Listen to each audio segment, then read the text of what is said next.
Welcome to Cheap Heat Recs, where I show you records you can actually afford to buy and hopefully you can find.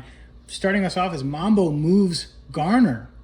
Great title, great cover art, great record from 1954 that doesn't show its age one bit, recorded 1 year before his famous Concert by the Sea. Really great piano jazz here on the Mercury label. You can find this between $5 and $10, and it's one of those Erroll Garner records you should absolutely buy and not hesitate. Get this record.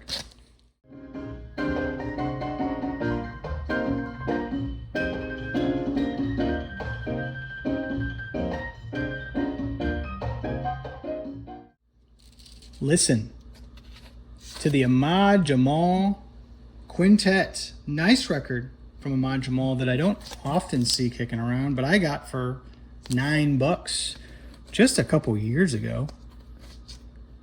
This is an interesting LP because it features a violinist, one Joe Kennedy, that makes this set pretty unique. Jamal is, of course, perhaps best known for this record, At the Pershing, but not for me. A master at space and melody. He would be sampled endlessly in his later years by the hip-hop community, particularly with this album, The Awakening, which is sampled over and over again. A great and highly sought-after LP with an unfortunate reissue history. Oh my gosh, I don't want to use that. Like I said, this is actually hard to find. That someone needs to reissue this in great quality and just give the people what they want.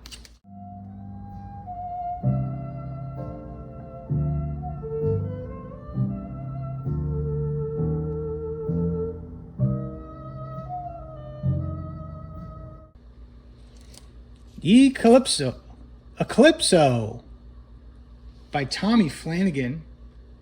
Great record. This is on Inner City. You'll find a lot of these Inner City records very cheaply, very affordably. This was $5. Inner City was known to reissue records from outside the United States. In the 70s, many of these jazz greats, such as Tommy Flannigan here, would tour extensively throughout Europe and record in Europe because they couldn't get work at home. In my opinion, this is one of Flannigan's best. A great boppish set, includes Elvin Jones on drums and George Mraz on bass. Pick this up if you see it.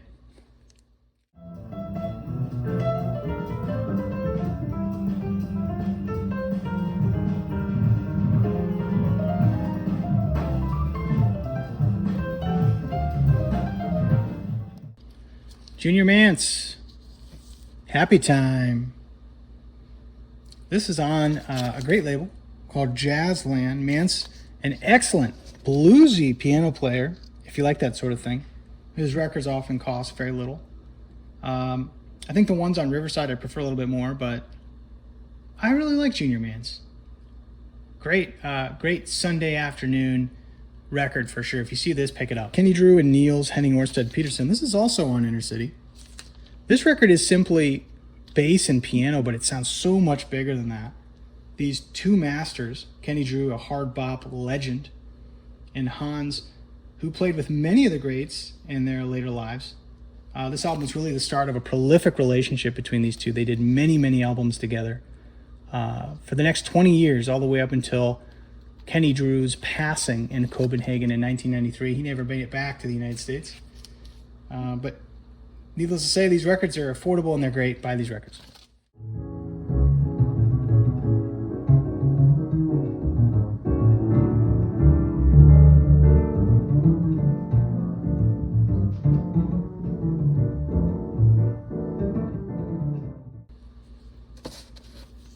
A Touch of Pepper by the John Young Trio.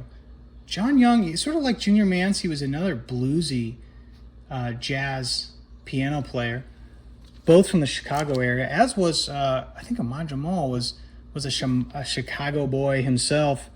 But like I said, yeah, John Young, he just has a great touch on the keys, as you can see, A Touch of Pepper. And I really like this album a lot. I think it costs less than $10. If you see this, definitely pick it up.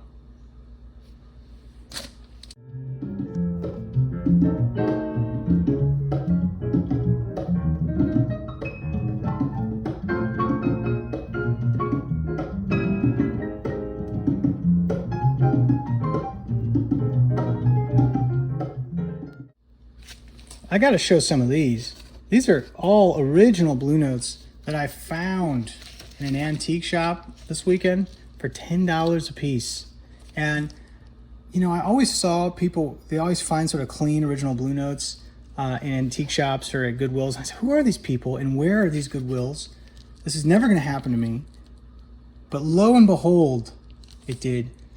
So I just wanted to say, never lose faith and keep digging, keep fighting the good fight, and you too will one day find cheap original Blue Notes. Anyway, that's it for me, guys. I'll catch you next time.